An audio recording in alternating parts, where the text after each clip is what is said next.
Are you aware it's Saturday? What? It's Saturday. Oh.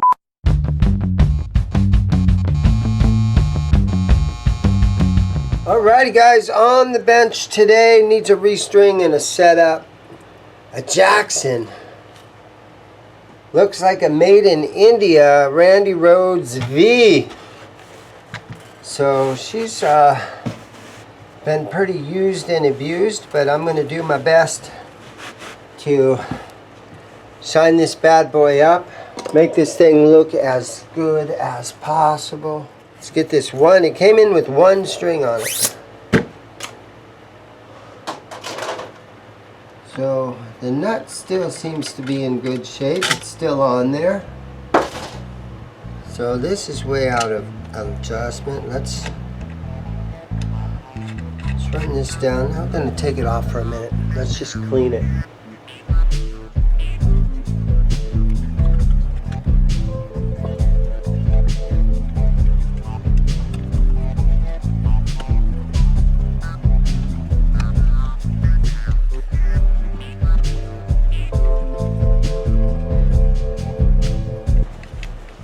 Alright, it's looking better already. Oh God, this is dirty.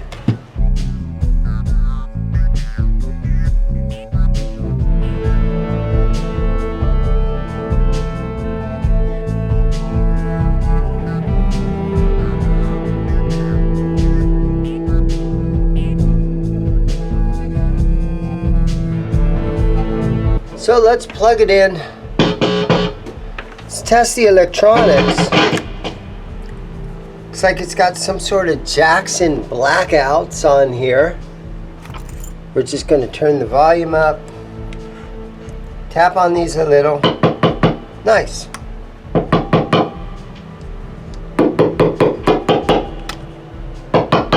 Perfect. That makes things easy. Okay, let's just clean the fretboard a little bit. Alright, so I'm going to clean my frets on this thing real quick. So I got my fret guard. Just lay it across here. Have a little bit of 1000 grit sandpaper. We're just going to clean the top layer of dirt off these things.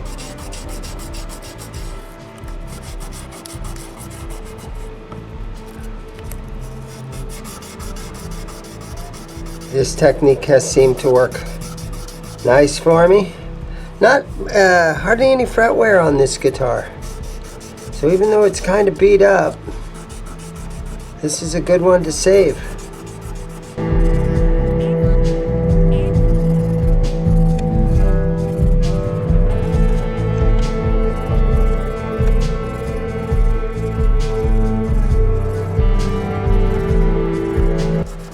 There it is, 24 frets.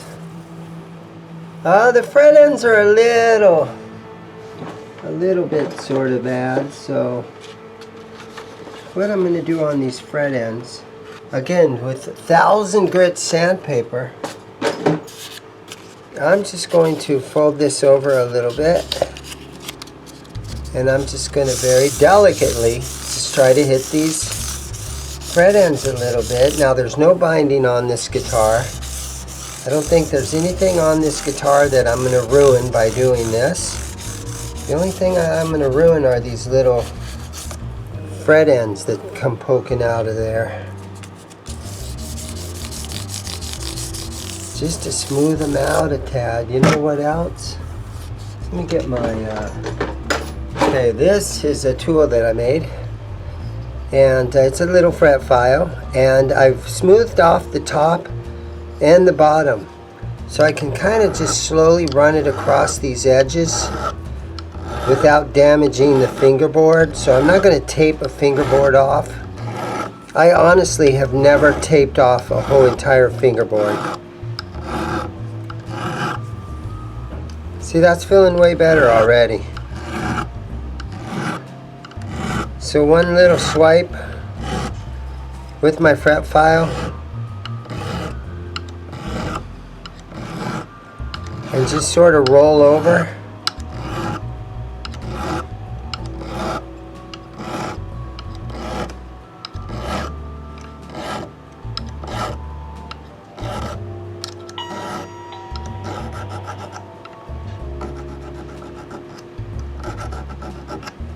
right? Oh, way better.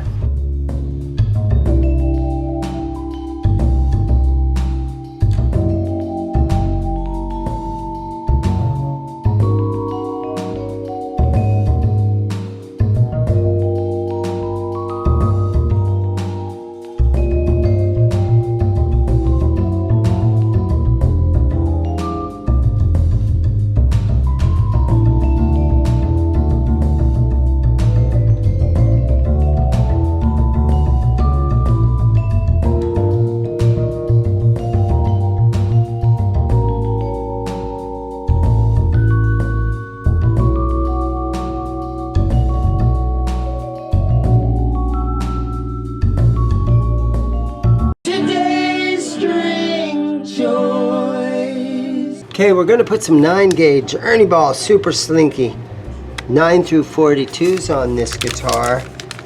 Requested by my customer that owns this thing. Don't call me and try to buy this one. This one belongs to a customer. Any of the guitars that you see me restring though, I usually try to let you guys know if it's a customer's guitar or if it's something that I could sell.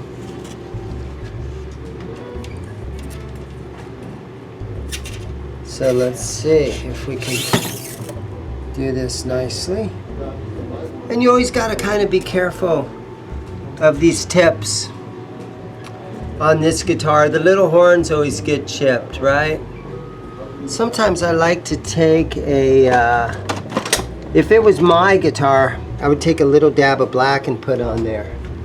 But a customer's guitar, you usually don't mess with it, but you just got to be careful of the little horns because they will chip super quick and super easy, and then you'll be like, damn it, you chipped my guitar. I can tell already that I'm going to have to raise this a little bit.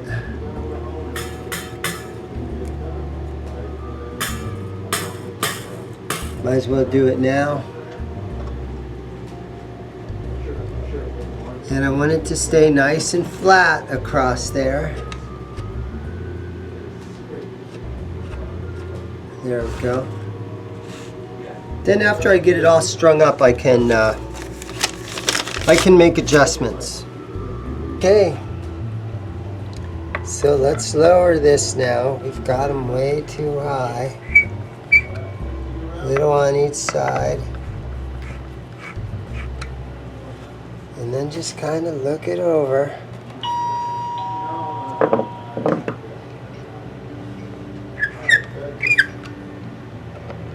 Okay, so let's look at this neck. And there's no relief in any of that. So I'm going to loosen the truss rod because our strings are really too close. There it goes. Let's loosen that thing a little bit. Guys, don't be afraid to loosen your truss rod. Just make sure you have exactly the right tool. Okay, let me just get this string a little bit out of the way there. And now let's put our guide down in there again. And let's see if we have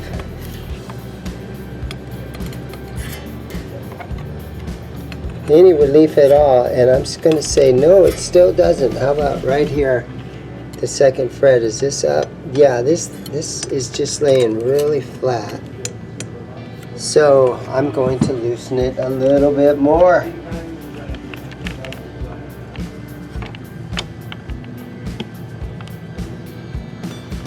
Okay, that's like loose now.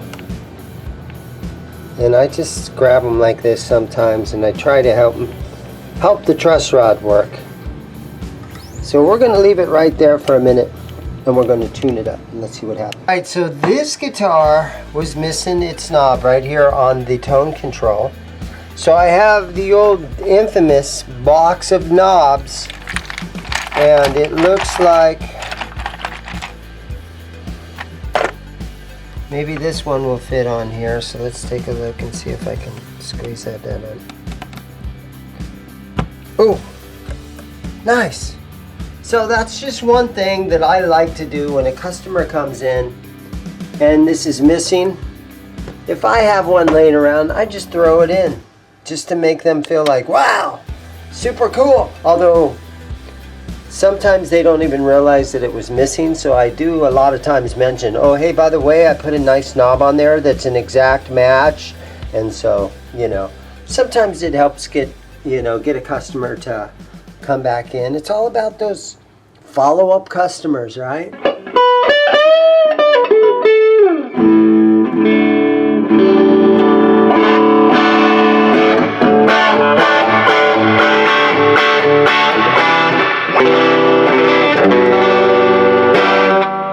Okay, it seems good. It's all set up, and I got to move on and get to the next guitar. Okay, the next one on my list of restrings is, I believe it's some sort of a Partscaster. It does have the Fender logo, no serial number on it anywhere. It is kind of a cool flat black, and it's a string through hardtail. And it's got a Seymour Duncan in there, so that's kind of neat. And it came in, it needs strings on it. So real quick, I'm going to throw a pack of super slinky 9-gauge strings on here. These are my favorite strings. And honestly, for the price of a pack of super slinkies, I mean, you can buy the more expensive stuff, but I honestly, and tell me if I'm wrong, but I think they're the best.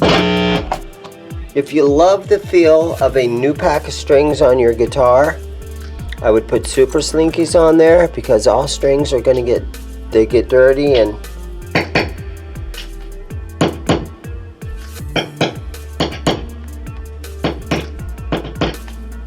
so if you don't like restringing your guitar, then you can get some of those elixirs or something that last a long time. I know that DR has a coated string, and a lot of companies are coming up with their strings that have a rust resistant coating on them nowadays. But I love how a brand new pack of strings feel. So let's put a string on here, and hopefully the string action on this thing, because sometimes when a parts guitar comes in with no strings on it, you sort of kind of wonder if it's going to just string up real quick, or if the neck is way out of whack, and you know, different things. Does it need a shim, possibly? Yeah, that string is practically laying. It's practically laying on the fretboard. Now I can adjust here a little bit.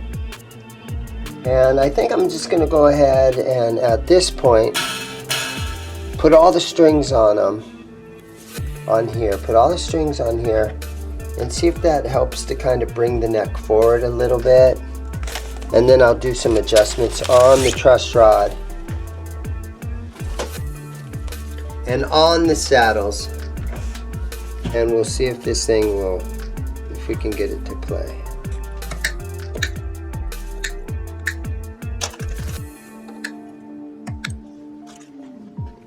Okay, so to get this to play, I'm going to go ahead and raise these saddles. That's kind of what happens on Partscasters. But you know, these saddles were laying pretty low. So maybe it's not that bad of a thing, right? Well, that seemed like it helped, so let me tune the guitar up to pitch.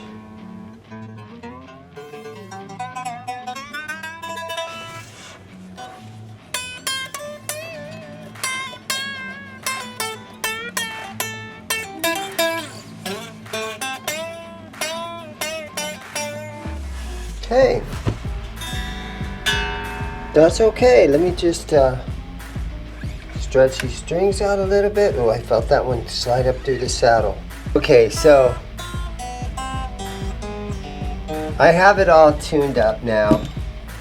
I think we're pretty good on this thing. And this one is available here at my store. And I really appreciate you guys watching all these Restring Saturday episodes that we're doing, because it gives me a chance to showcase this style of stuff that I have here in the store. It does have a Seymour Duncan in there that seems really bright. Listen how bright that Seymour Duncan is up. Okay. There it is, guys. On to the next guitar. Guys, here's what's next. Now this is it's a Silvertone. This is like new old stock. And these guitars, you gotta kind of get them ready. If you sell it to somebody straight out of the box like this, they have to take it home and they have to set it up and get it playing. So yeah, and like I said, I would call this new old stock because this was in a different guy's store, and I ended up buying it from him. I got like a dozen of them or something. But it's new, and it's a Silvertone. You guys all know the Silvertone. I don't know, what was it, maybe 20 years ago now, somebody bought the name to Silvertone because it was an out-of-business guitar company, and they rebranded and started making Silvertones again. The same thing sort of happened to Dan Electro, where it was an old guitar company and somebody decided to buy the name so they could start making pedals. But with Silvertone, they started making guitars again. And they got good name recognition right off the bat, right? Because everybody remembers Silvertone. So let's just tune it up. Let's check these fret ends. I'm going to definitely file the fret ends a little bit and make it a nice plain beginner's guitar. Okay, so first thing I'm going to do is sort of, wow, these frets are, let me show you guys up close. This does not look like a new guitar. A lot of corrosion on the frets already.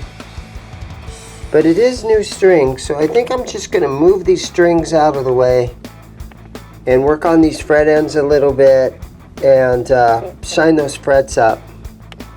And then I'll retune it and try to get it to play nice. So yeah, let's pull the strings off of it. Just get the strings out of the way.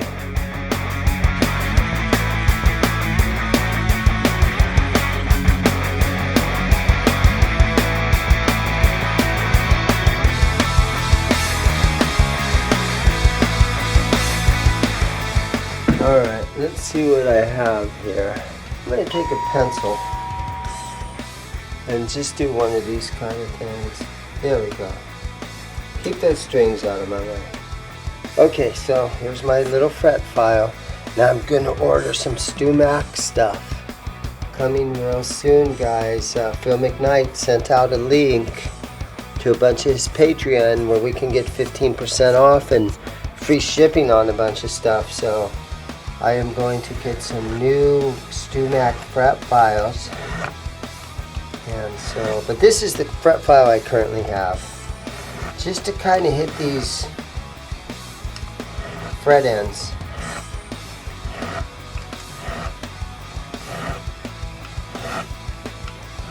Because this guitar has been sitting around in a warehouse. And then I've had it in the back room of my guitar shop here for 6 or 8 months or something. Because again, I bought about a dozen of them and I've slowly been selling them. And so every once in a while you got to pull stuff out of the back room and get it ready to go out on the floor. So that's what this is. Yep. But you know what happens is some parent comes in and they got their kids And their kids pick the guitar out because it's blue and they like the color. And then you're saying to yourself, oh, those fret ends are so bad on that guitar. And you almost feel a little bit guilty. Just a little. Yeah, so sometimes if I do something like this and spend 15 minutes, it helps me sleep at night knowing that I passed on a really nice beginner guitar to somebody. Okay, so what I do, now again, I'm going to buy some new StewMac erasers, fret erasers. But before I get those, for about the last 5 years, I've been using a little 1000 grit sandpaper that I just fold up. And I put my fret end guard on here. There we go.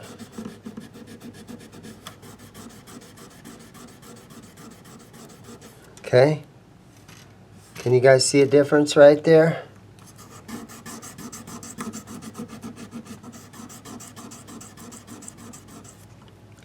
And so you can just hit these frets real quick.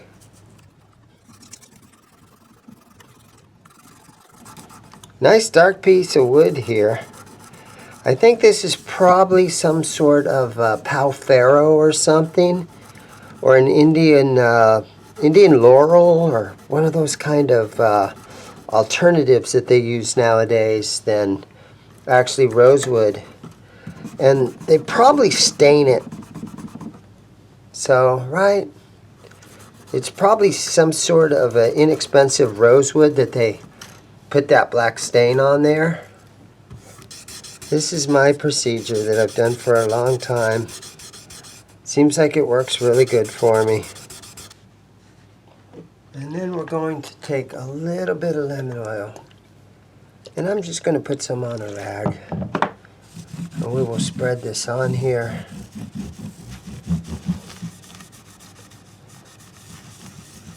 And this will help us to clean all that residue off of there.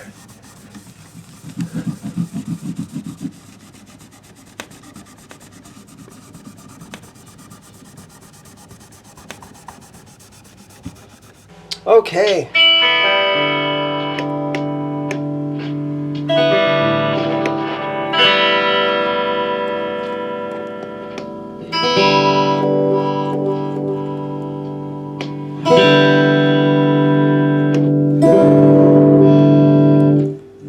Okay, there it is. Old stock, brand new stuff. But now it sets in a used guitar shop. Still got the plastic over the pickups to prevent rust and things. But there it is, guys. So, thank you for watching. I'll see you in the next video. Everybody have a great day. Go buy a new guitar.